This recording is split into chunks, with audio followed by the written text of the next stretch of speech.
नमस्कार बच्चों, आप सभी का स्वागत है Shri Shyam group of education के यूट्यूब चैनल पर।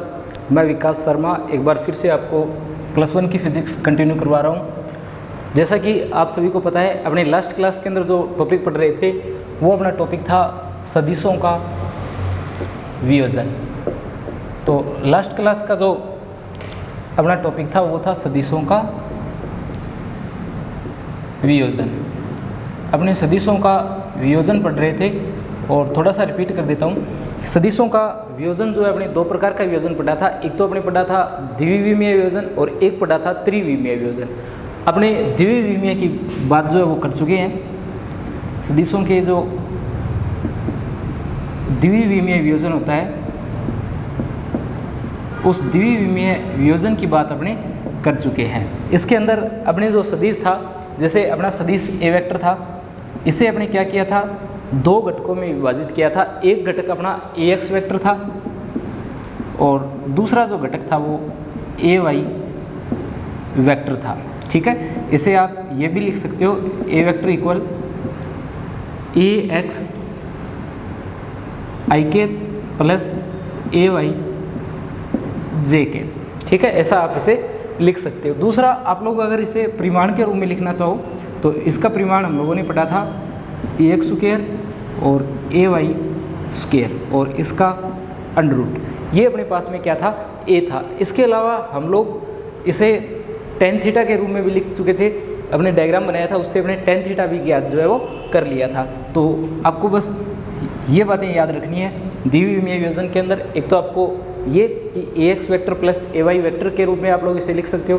दूसरा, आप लोगों को ये याद रखना है कि इसे आप लोग ए एक्स आई के प्लस ए वाई जे कैप के रूप में लिख सकते हो। और तीसरा, जब बात की जाए इसके परिमाण की, तो परिमाण के रूप में लिखते समय आप लोग क्या करोगे, जो आई कैप के साथ में लिखा है उसका वर्ग, जे कैप के साथ में उसका वर्ग, दोनों का वर्ग जो है उसे जोड़ दोगे और इनका क्या निकाल लोगे, वर्गमूल निकाल लोगे। इससे आपको क्या प्राप्त हो जाएगा, परिणामी ए प्राप्त हो जाएगा। यानी ये ए वेक्टर सदिश है, इसे आपने घटकों में विभाजित किया और ये आपने क्या ज्ञात कर लिया, इसका परिमाण ज्ञात कर लिया। और डायग्राम की सहायता से आप लोग क्या कर सकते हो, इसका टेन थीटा यानी दिशा जो है वो भी आप लोग ज्ञात कर सकते हो। जैसे ये आप लोगों ने डायग्राम इसका बनाया था, तो अपने ज़्यादा बात नहीं करेंगे इसके बारे में। और ये थीटा था, ये ए एक्स और ये ए वाई और ए एक्स, ये आपका द्विविमीय वियोजन था। आज का जो अपना टॉपिक है वो है त्रिविमीय वियोजन।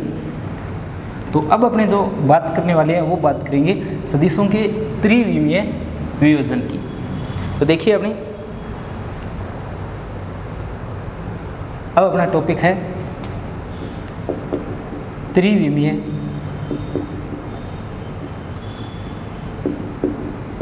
निर्देश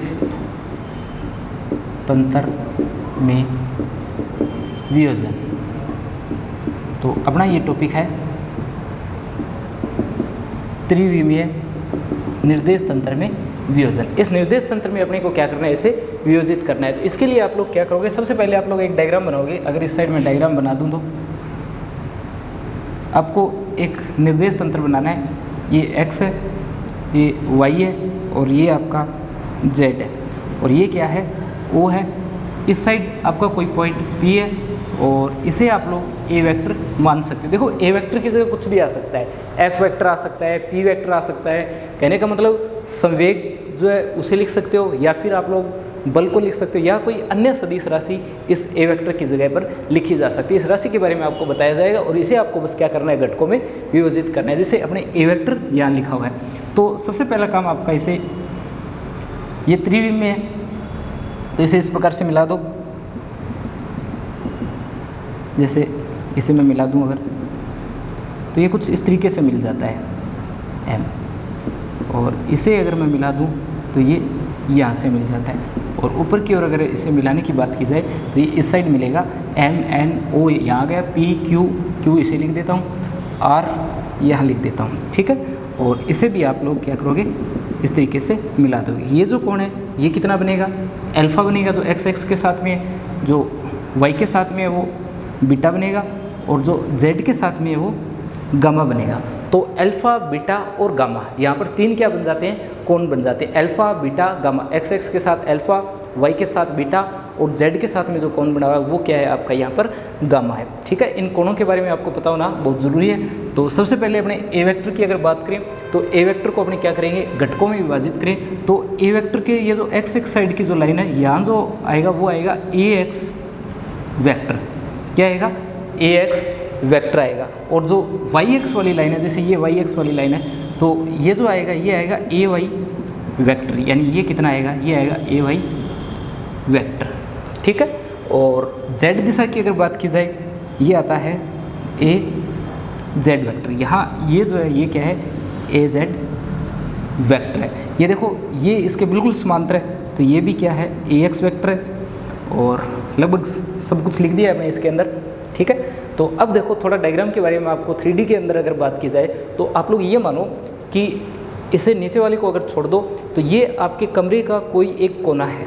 ठीक है, ये क्या है, कमरे का एक कोना है, और ये ओ जो है ये बिल्कुल उस कोने के अंदर कोई एक पॉइंट है। जैसे आपको पता है कि जैसे एक साइड की दीवार आ गई, दूसरी साइड की दीवार आ गई और नीचे का फर्श आ गया, ये तीनों जहाँ कॉमन पॉइंट पर मिलते हैं, बिल्कुल कोने में जहाँ ये मिलते हैं वो पॉइंट क्या है, ओ है। और ये जो आपको सामने दिखाई दे रहा है ये आपका कमरा जो है उस कमरे का फर्श आप लोग इसे मान सकते हो। अब देखो अगर मैं इसे सीधा बना देता, यहाँ बना देता, तो यहाँ एक ही लाइन आती, ये अपने को नहीं दिखता। तो ये जो इसके सामने दिखा हुआ है ये बिल्कुल इस प्रकार से रखा हुआ है, जैसे ये तल है, ये पूरा तल है। इसे अपने अगर 2D के अंदर दिखाना हो 3D को, तो अपने ऐसे तो अगर बना देता तो आपको नहीं दिखता, इसलिए अपने क्या किया, इसे थोड़ा नीचे की ओर झुका करके बनाया, जिससे आपको पता चल जाए कि ये जो डायग्राम है ये 3D के अंदर बना हुआ है। ये जो आपको सामने दिखाई दे रहा है ये इसका तीसरा तल है। ठीक है, तो ये जो सामने आपको दिख रहा है ये रियल के अंदर क्या है, अगर कमरे के रूप में इसे लो तो उस कमरे का ये क्या होगा, एक फर्श होगा। ठीक है, तो अब देखो ये पॉइंट पी जो है, ये पॉइंट पी, जैसे इस जगह में मान लूँ यहाँ क्या है, पॉइंट पी है, जैसे ये मार्कर जहाँ पर रखा है ये क्या है, पॉइंट पी है। अब देखो आपका कमरा जो है उस कमरे का फर्श जो है वो क्या है, ये तल है। अब अगर इसे मैं बिल्कुल सीधा नीचे की ओर मिला दूं, इसे मैंने क्या किया, बिल्कुल नीचे की ओर मिला दिया। ये आप लोग मान सकते हो, जैसे आपका कमरा जो है उसके अंदर पंखा लगा हुआ है, उस पंखे को आप क्या मान सकते हो, पॉइंट पी मान सकते हो। और पंखे से बिल्कुल नीचे सीधी अगर आप लोग लाइन खींचो तो वो लाइन कहाँ पर मिलेगी, वो फर्श पर जाकर के मिलेगी, किस पॉइंट पर, एम पॉइंट पर। ठीक है, जहाँ पर वो लाइन मिले वहाँ से आपको क्या कर देना है, जो 3 अक्ष सामने बने हुए हैं एक्स वाई और जेड, वहाँ से आपको क्या कर देना है, लंब खींच देना है। तो आपने क्या कर दिया, इस तरीके से यहाँ से लंब खींच दिया। दूसरा पॉइंट पी से आपने एक वाई की ओर भी क्या कर दिया, एक लंब खींच दिया। तो इस तरीके से आपने क्या किया, इसे 3D के अंदर डायग्राम जो है वो बनाया है। अब अपने बात कर लेते हैं, कुछ एक बातें और करें। जैसे यहाँ आपको दिख रहा होगा कि जो ओ एन वेक्टर लिखा हुआ है, जो ओ एन वेक्टर लिखा हुआ है इसकी बात कर रहा हूँ। ये ओ एन वेक्टर जो है किसके इक्वल है, ये आर एम वेक्टर के इक्वल है। जो किसके इक्वल लिख सकते हो, ए एक्स वेक्टर के, या आप लोग बोल सकते हो ए एक्स आई कैप जो है इसके इक्वल है। ठीक है, ए एक्स वेक्टर की या ए एक्स आई कैप की, ये जो सामने आपको लाइन दिखाई दे रही है। वाई एक्स की अगर बात की जाए, जो ओ क्यू आपका पॉइंट है, ओ क्यू वेक्टर, ये देखो ओ क्यू वेक्टर, और सामने की ओर अगर बात करो तो M P vector, M P vector किसके इक्वल आएगा, ये ए वाई वेक्टर के इक्वल आएगा। इसे आप लोग ए वाई जे कैप जो है इसके रूप में आप लोग इसे लिख सकते हो। तीसरा अगर अपने बात की जाए तो यहाँ x के घटक की अपने बात कर ली, y की कर ली, तीसरा अपने ये घटक बनता है z का। तो ओ आर वेक्टर जो है, ओ आर वेक्टर जो है आप लोग देख सकते हो, ओ आर वेक्टर किसके इक्वल है, एन एम वेक्टर के इक्वल है, एन एम वेक्टर के इक्वल है। यहाँ से ये ए जेड वेक्टर के इक्वल है, या ए जेड के कैप जो आपने लिख रखा है इसके ये इक्वल है। तो आपने यहाँ क्या किया, ए x i cap, a y j cap और ए जेड के कैप के रूप में आपने इन सभी दूरियों को लिख दिया है। ठीक है, ये जो विस्थापन है ये अपने सामने डायग्राम से लिख दिए कि ये ए एक्स दूरी है, ये आपकी ये ए एक्स दूरी है, ये ए जेड दूरी है, और ये जो सामने की दूरियाँ आपको दिखाई दे रही है ये कितनी है, ए वाई है। ठीक है, ये अपनी सभी दूरियाँ आ जाती। अब अपने बात करें तो अपने तो बात करनी है इसकी, ये जो आपको सामने दिखाई दे रहा है ए वेक्टर, आपको ए वेक्टर का मान ज्ञात करना है। दूसरा आपको ए वेक्टर जो है, इसी ए वेक्टर का क्या करना है, परिमाण ज्ञात करना है। तो सबसे पहले आपको ए वेक्टर जो है इसे घटकों में विभाजित करना है। तो घटकों में आप जब इसे विभाजित करोगे तो आपको त्रिभुज के रूप में इसे लेना होगा। देखो त्रिभुज के रूप में आप लोग इसे लोगे, ओ पी जो है सबसे बड़ी भुजा है ये इस त्रिभुज की, ओ पी वेक्टर अपने इस त्रिभुज को ले रहे हैं, ये जो त्रिभुज आपको सामने दिखाई दे रहा है, अपने इस त्रिभुज की बात कर रहे हैं। तो इस त्रिभुज के अंदर आप लोग देख सकते हो कि ये ए वेक्टर है, ठीक है, ये क्या है, ए वेक्टर है। ये ए वाई वेक्टर और ये वाली जो लाइन है इसके बराबर है। यानी आप लोग क्या करो, अगर इस त्रिभुज के अंदर त्रिभुज का नियम लगाओ, ठीक है, अगर आप इस त्रिभुज के अंदर सदिश योग जो अपने करते हैं उस नियम को अगर आप लोग लागू करो तो वहाँ से ये ओ पी वेक्टर बनता है। कितना बनता है, ये बनता है ओ पी वेक्टर। और ये ओ पी वेक्टर जो है किसके इक्वल है, ये ओ एम वेक्टर के प्लस ये किसके इक्वल है, ये एम पी वेक्टर के, एम पी वेक्टर के इक्वल है, ठीक है। ये किसके इक्वल है, ये ओ पी वेक्टर जो है ओ एम वेक्टर और एम पी वेक्टर के इक्वल है। देखो यहाँ से एम पी वेक्टर का मान, एम पी वेक्टर का मान ये आपके पास में है, आप ए वाई वेक्टर या ए वाई जे के सीधा लिख सकते हो, परंतु आपके पास में मान किसका नहीं है, आपके पास में ओ एम जो लिखा हुआ है, ये जो दूरी लिखी हुई है इसका मान आपके पास में नहीं है। तो आपको ओ एम जो है इसका मान सबसे पहले ज्ञात करना होगा। तो इसके लिए आप लोग क्या करोगे, ये जो आपको त्रिभुज दिख रहा है सामने, ये त्रिभुज जो दिख रहा है आपको, इसके अंदर आप लोग क्या करोगे, सदिश नियम जो है वो लागू करोगे। अगर इसके अंदर आप लोग सदिश नियम लागू करते हो, ये इस त्रिभुज की सबसे बड़ी भुजा है जो क्या है, कर्ण है। तो ओ एम वेक्टर जो है, ओ एम वेक्टर जो है आपका, ओ एम वेक्टर ये किसके इक्वल है, ये ओ एन वेक्टर के equal, O N vector plus किसके इक्वल है, प्लस एम एन वेक्टर जो है इसके इक्वल है। एम एन वेक्टर जो आप लोगों ने लिख रखा है, या एन एम वेक्टर देखो, एन एम वेक्टर जो है इसके इक्वल है। तो ये आपका ओ एम वेक्टर, ये वाला जो वेक्टर है, ये एन एम और ये जो ओ एन लिखा हुआ है इन दोनों के इक्वल है। तो यहाँ से आप लोग देख सकते हो कि ये जो मान है, ये मान ये आप ओ एम वेक्टर की जगह रख सकते हो। अगर ओ एम वेक्टर की जगह आप लोग रखो तो यहाँ रखता हूँ मैं, तो देखो ये बनता है ओ पी वेक्टर इक्वल, ये बनता है O N vector plus N M vector plus M P vector, ये आपका बनता है परिणामी सदिश जो है वो ए वेक्टर। सभी मान सामने लिखे हुए हैं, ये सभी मान अगर आप लोग इसके अंदर रख देते हो तो देखो ओ पी वेक्टर की अगर बात की जाए तो ओ पी वेक्टर किसके इक्वल है, ओ पी वेक्टर जो है वो ए वेक्टर के इक्वल है। दूसरा ओ एन की अगर बात की जाए, ये देखो यहाँ से ओ एन किसके इक्वल है, ये ए एक्स वेक्टर की इक्वल है प्लस एन एम देखो यहाँ कहाँ लिखा है, ये लिखा हुआ, और एम पी ये देखो एम पी, तो पहले मैं वाई वाले को लिख देता हूँ और फिर मैं जेड वाले को लिखता हूँ। तो ये आपका क्या बन जाता है, परिणामी सदिश ए वेक्टर बन जाता है, ठीक है। परिणामी सदिश ए वेक्टर की अगर बात करें तो ए वेक्टर इक्वल क्या बनता है, ये बनता है a x vector a Y vector plus a z vector. और इनके भी अगर आगे मान रखो, ये वाले मान आप लोग रखो, तो मैं इसे सामने यहाँ लिख देता हूँ। ए वेक्टर आपके पास में आया हुआ है, सबसे पहले जो नीचे लिखा हुआ है उसे लिख रहा हूँ पहले, और प्लस ए जेड वेक्टर, और आई कैप वाले अगर मान रख देते हो, आई cap plus A y j cap plus a z k cap, ये आपके पास में क्या है, ये आपके पास में ए वेक्टर है जो आपका परिणामी सदिश है। तो परिणामी सदिश ए वेक्टर का अगर मान ज्ञात करना हो तो आपको किसके इक्वल आएगा, ये आएगा a x i cap a y j cap plus a z k cap. तो इस तरीके से आप लोग क्या कर सकते हो, परिणामी सदिश जो है उसका मान जो है वो ज्ञात कर सकते हो। यानी परिणामी सदिश को आपने किस में वियोजित कर दिया है, घटकों में वियोजित कर दिया। जैसे आपके पास में परिणामी सदिश ए वेक्टर था, इसके 3 घटक बना दिए, एक्स दिशा में, वाई दिशा में और जेड दिशा में। ये देखें तो ये परिमाण है और ये दिशा है, एक्स दिशा के अंदर आई कैप एकांक सदिश ये परिमाण है, और ये क्या है, ये वाई दिशा के अंदर एकांक सदिश है ये परिमाण है, और ये क्या है, जेड दिशा के अंदर आपका एकांक सदिश है। और ये सदिशों के रूप में लिखा हुआ है कि ये एक्स दिशा जो है इसके अंदर वेक्टर की अगर बात की जाए तो ए एक्स वेक्टर, वाई दिशा में ए वाई वेक्टर और जेड दिशा के अंदर ए जेड वेक्टर। तो ये 3 आपके पास में क्या आ जाते हैं, यहाँ से वेक्टर आ जाते हैं। तो इस तरीके से आप लोग लिख सकते हो कि ए वेक्टर जो है वो किसके इक्वल है, a x i cap a y j cap plus a z k cap के इक्वल है, ठीक है। इतना करने के बाद में अब अपने यहाँ से इसका ज्ञात कर लेते हैं परिमाण, ठीक है। ये इसका परिणामी सदिश है जिसको घटकों में वियोजित कर दिया। अब अपने क्या ज्ञात करेंगे, इसका परिमाण ज्ञात करेंगे। तो देखो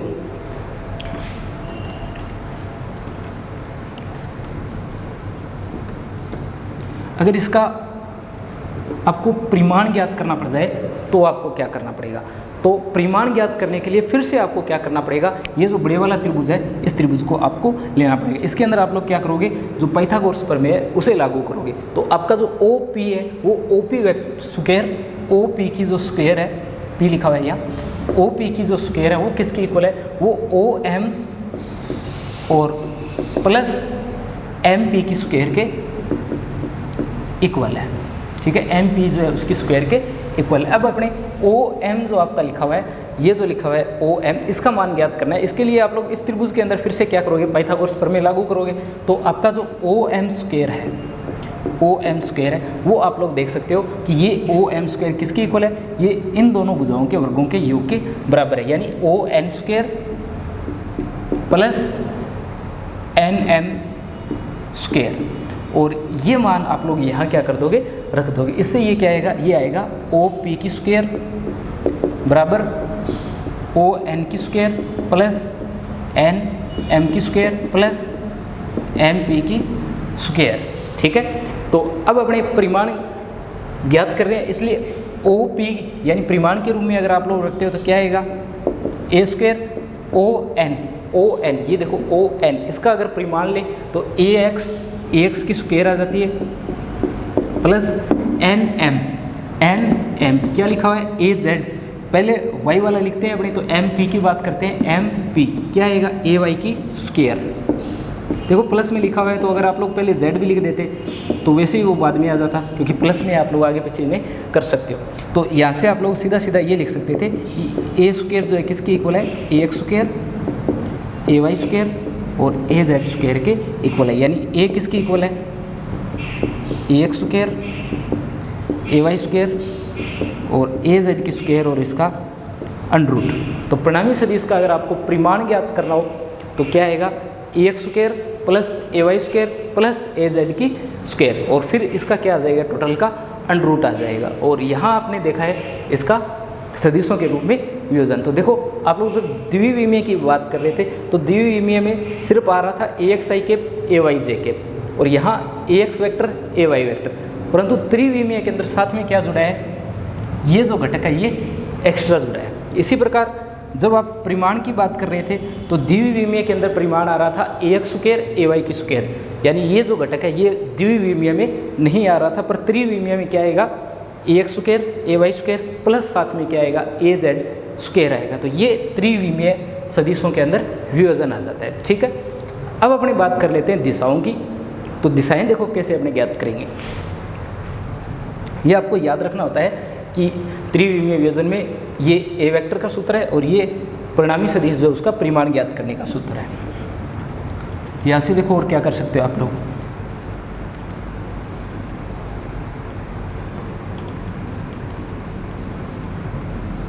यहाँ से अगर बात की जाए इस डायग्राम से, तो इस डायग्राम के अंदर आप लोग कोस बीटा की अगर बात करो, किसकी बात करो, कोस बीटा की, इस त्रिभुज की बात कर रहा हूँ मैं। इस त्रिभुज के अंदर अगर आप लोग बात करो कोस बीटा की, किसकी बात करो, कोस बीटा की बात करो, तो आपको पता है ये किसके इक्वल होता है, ये बराबर होता है आधार बटे कर्ण के। किसके बराबर होता है, आधार बटे कर्ण के। यानी आपका जो ए वाई है ये किसके बराबर आएगा, ये आएगा कर्ण कोस थीटा के। किसके बराबर, कर्ण कोस थीटा के। यहाँ ए वेक्टर इसका क्या है, कर्ण, और ये जो भुजा है ये क्या है, आधार है, क्योंकि पीछे अपने इस पर लंब खींचा हुआ है। देखो आपको ये 3D के अंदर है तो आपको नहीं दिख रहा है, पर अगर ये अपने माने कि यहाँ पर आपका पी रखा हुआ है और ये सामने इसका अक्ष है, तो अगर सीधा तो इसे मिलाते हैं तो बिल्कुल सीधा मिल जाता है ये, परंतु ये 3D में अपने बनाया, इसे नीचे वाले पृष्ठ को दिखाने की कोशिश की, इसलिए आपको ये लाइन इस तरीके से दिखाई दे रही है। पर ये इस त्रिभुज का कर्ण है और ये क्या है, इसका आधार है और ये इसका लंब है। तो आपका ये जो आधार है किसके बराबर है, कर्ण कोस थीटा के, और थीटा की जगह यहाँ पर क्या आएगा, बीटा आएगा। तो ये आपके पास में किसका मान है, ये आपके पास में अगर समीकरण नंबर x लगा दूँ इसे, तो ए एक्स बराबर ए और कोस बीटा। इसी प्रकार आप लोग किसका मान ज्ञात कर सकते हो, कोस एल्फा का कर सकते हो, क्या आएगा, ए एक्स बटा ए एक्स बटा ए। अपने इस त्रिभुज को अगर लें तो इस त्रिभुज के अंदर अगर अपने बात करें, इस त्रिभुज के अंदर ये आपका ए एक्स वैक्टर है और ये आपका जो है वो ए वैक्टर है। ठीक है, यहाँ से आप लोग क्या कर सकते हो, इसका मान जो है वो ज्ञात कर सकते हो। इसी तरीके से देखो आप लोग लिख सकते हो, पहले इसे लिख दो ए कोस एल्फा। वैसे इसके अकॉर्डिंग लिख रहे हैं अपने, सीधा सीधा डायग्राम में शायद ना भी दिखे, इसके अकॉर्डिंग अपने एक्स की जगह वाई कर दिया और बीटा की जगह एल्फा कर दिया। इसी तरीके से अगर कोस गामा की बात होती तो ए जेड बटा ए, और ए जेड बराबर क्या आ जाता है, ये आ जाता है ए कोस गामा। ये आपके पास में 3 समीकरण आएगी। यहाँ जो आप लोगों ने लिखा है कोस alpha, cos beta, cos gamma, आपने क्या लिखा है, कोस अल्फा, कोस बीटा और कोस गामा, इनको बोलते हैं अपने दिक्कोजें। क्या बोलते हैं? दिक्कोजें। ये क्या है? दिक्कोजें है। ठीक है, आपकी जो कोस अल्फा, कोस बीटा और कोस गामा है, ये यहाँ पर क्या है? दिक्कोजें है। ये दिक्कोजें जो आपकी सदिश जो आप लोगों ने ले रखा है ए वेक्टर, इस सदिश ए वेक्टर की क्या है? दिक्कोजें है। ठीक है, तो इन्हें क्या बोला जाता है? Cos alpha, cos beta, cos gamma को, इनको बोला जाता है दिक्कोजें। और ये किसकी दिक्कोजें है? ये सदिश ए वेक्टर की दिक्कोजें। दूसरा आप लोग देख सकते हो, ये जो एक्स, वाई और जेड है, इन तीनों समीकरणों का अगर वर्ग करके जोड़ा जाए, यानी समीकरण एक्स, वाई और जेड तीनों समीकरणों का आप लोग क्या कर दो? वर्ग कर दो। और वर्ग करके अगर आप लोग इन्हें जोड़ दो तो देखिए आपको क्या रिजल्ट मिलता है। यहाँ से इनको वर्ग करके जोड़ने से आपके पास में आता है, इस समीकरण का वर्ग कीजिए, ये बनेगा ए वाई स्क्वायर, और किसकी equal? A square cos square beta के। इसका वर्ग करें तो ये बनता है a x square, A square और कोस स्क्वायर अल्फा के। इसका वर्ग करें ए जेड स्क्वायर, ए स्क्वायर और कोस स्क्वायर गामा, ये तीनों बनते हैं। और तीनों को अगर आप लोग जोड़ देते हो तो ये देखिए, ये कुछ इस तरीके से बन जाता है। ये बनता है, यहाँ से जोड़ रहा हूँ, a x square, a y square plus a z square, और साथ में ये आता है a square cos square alpha plus a square cos square beta plus a square cos square gamma. ठीक है, ये गामा लिखा हुआ है लास्ट वाला, गामा ही, तो इसके रूप में आता है। यहाँ से आप लोग क्या कर सकते हो? इसे लिख सकते हो ए x square plus A y square plus a z square, और ए स्क्वायर क्या आ जाता है? कॉमन आ जाता है, तो ये बनता है कोस square alpha, cos square beta और कोस स्क्वायर गामा बन जाता है। ठीक है, इसकी अपने थोड़ी देर पहले ही बात की थी इस टर्म की। ये टर्म किसकी इक्वल थी? ए स्क्वायर के। देखो ए जो आपने लिखा था, ए परिमाण के रूप में लिख रहे थे, परिमाण का सूत्र आया था ए equal a x square plus A y square plus a z square, और इसका आप लोगों ने क्या किया था? अनरूट किया था। यानी थोड़ी देर पहले आपके पास में क्या आया था? आपके पास में आया था a x square plus A y square plus a z square, और उसका अनरूट आया था, ये मान आया था ए का। अगर उसकी स्क्वायर की जाती तो ये बनता ए स्क्वायर, और किसके equal? A square cos square alpha cos square beta और कोस स्क्वायर गामा। यहाँ से ये क्या हो जाता है? निरस्त, और cos square alpha plus cos square beta plus cos square gamma equal क्या बनता है? 1 बनता है। ये इंपॉर्टेंट रिजल्ट है जो आप लोगों को याद रखना है। यानी सदिश ए वेक्टर जो है उसकी दिक्कोजें जो है cos alpha, cos beta, cos gamma, उसकी जो दिक्कोजें हैं उनके वर्गों को यदि आप लोग जोड़ो, जो दिक्कोजें आपके पास में आई है उनके वर्गों को यदि आप लोग जोड़ दो तो वो किसकी इक्वल आती है? 1 के इक्वल आती है। यानी कोस square alpha plus cos square beta plus cos square gamma किसके इक्वल है? 1 के। यानी दिक्कोजें के वर्गों का योग किसके बराबर आता है? 1 के बराबर आता है। ये रिजल्ट भी आप लोगों को याद रखना है। ठीक है, तो यहाँ से आज जो आपने पढ़ा है उसके अंदर एक तो ये रिजल्ट आ जाता है, एक आपके पास में ए वेक्टर का मान, ये a x vector, a Y vector plus a z vector, और एक a vector equal a x i cap a y j cap plus a z k cap. ये सदिश ए वेक्टर जो है इसका रिजल्ट आ जाता है। दूसरा अगर ए की बात करें तो ए x square a y square और ए जेड स्क्वायर और इसका अनरूट, तो एक रिजल्ट आपके पास में ये आ जाता है। ये दोनों जो रिजल्ट है ये परिणामी सदिश जो है उस सदिश के अगर द्विविमीय होता तो ये ए एक्स वेक्टर और ये ए वाई वेक्टर ये दोनों आते, और यहाँ क्या आता? ए एक्स आई के प्लस ए वाई जे के। अगर इसकी अगर अपने बात करें तो ये द्विविमीय होने पर कितना आता? ए एक्स स्क्वायर प्लस ए वाई स्क्वायर। द्विविमीय होने पर ये जो तीसरा घटक आपने ले रखा है ये तीसरा घटक यहाँ नहीं आता। तो त्रिविमीय के अंदर ये दोनों सदिशों के मान, ये दोनों सदिश जो है ये लिखने के बाद में ये आपके पास में क्या है? परिणामी जो सदिश है उसका परिमाण है। और ये जो आपका रिजल्ट है ये किसके रूप में है? ये दिक्कोजें के रूप में है। तो दिक्कोजें के वर्गों का योग आपको याद रखना है कितना आता है? 1 आता है। तो इसी के साथ आपका सदिशों का जो वियोजन है वो पार्ट आपका कंप्लीट हो जाता है। अब बात आती है अपने सदिशों के गुणनफल की। तो सदिशों का जो गुणनफल है वो देखिए क्या होता है।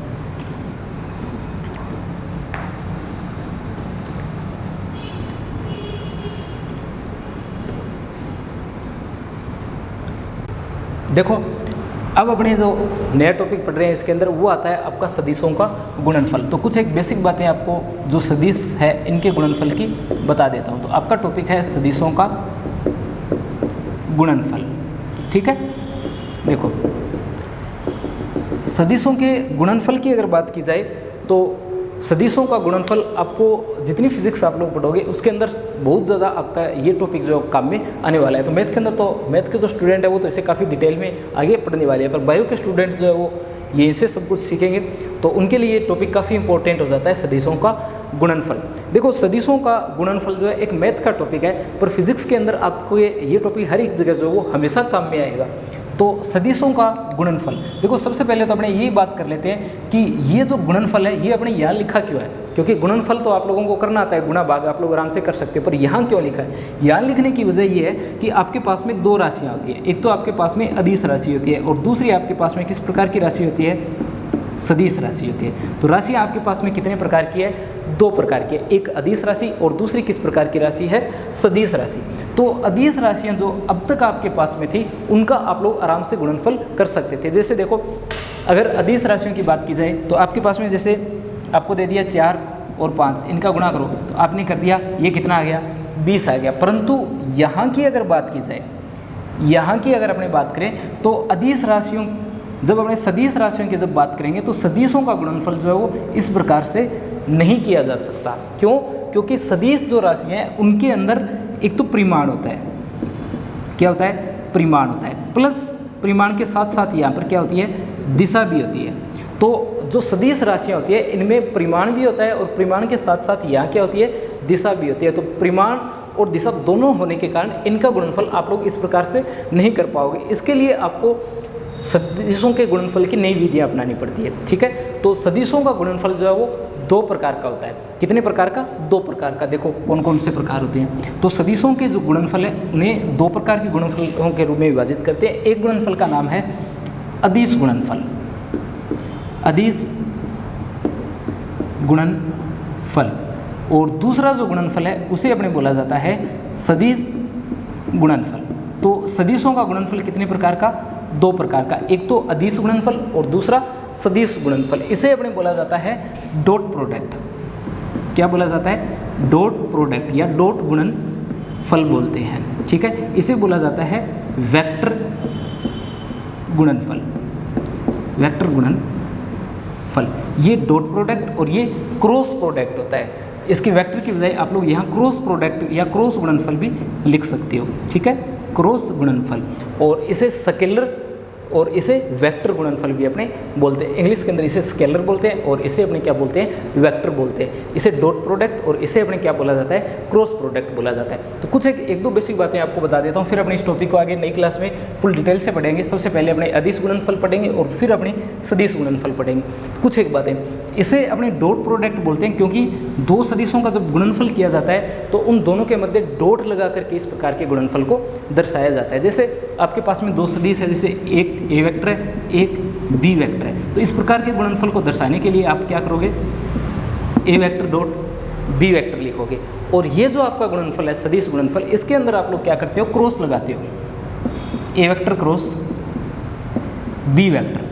तो इस गुणनफल को क्रॉस गुणनफल बोलते हैं। क्यों? क्योंकि इसे दर्शाते हैं अपने बीच में क्रॉस लगा करके। इसे डॉट बोलते हैं। क्यों? क्योंकि इसे अपने दर्शाते हैं इन दोनों के बीच में डॉट लगा करके। तो ये इनका नाम है डॉट प्रोडक्ट और क्रॉस प्रोडक्ट, डॉट गुणनफल और क्रॉस गुणनफल, अदिश गुणनफल और सदिश गुणनफल। दूसरा मैं आपको बता दूं कि दोनों के नाम में आप लोग देख सकते हो, एक में अदिश लिखा हुआ है और एक में सदिश लिखा हुआ है, परंतु ध्यान ये रखना है कि ये गुणनफल, दोनों गुणनफल है किन राशियों के हो रहे हैं, ये दोनों गुणनफल जो है वो सदिश राशियों के ही हो रहे हैं।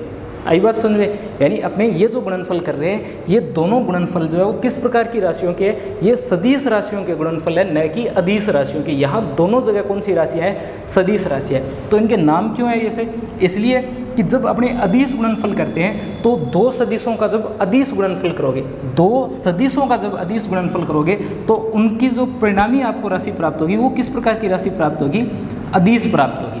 अगर वो राशि अदिश प्राप्त होती है तो कौन सा गुणनफल है, अदिश गुणनफल है। और अगर दो सदिशों के गुणनफल से जो परिणामी सदिश प्राप्त होता है वो किस प्रकार का है, वो सदिश है तो इसे क्या नाम दिया जाता है, इसे सदिश गुणनफल नाम जो है वो दिया जाता है। तो दो प्रकार के गुणनफल, अदिश और सदिश। आपको क्या ध्यान रखना है कि दोनों गुणनफल जो है वो कैसे हैं, दोनों में ही सदिश राशियों का गुणनफल किया जाएगा। अगर परिणामी अदिश आता है तो वो अदिश गुणनफल, और अगर परिणामी सदिश आता है तो किस प्रकार का गुणनफल है, सदिश गुणनफल है। ठीक है, तो नेक्स्ट वीडियो के अंदर अपने इन दोनों गुणनफल को डिटेल से पढ़ेंगे। आज का वीडियो देखने के लिए धन्यवाद।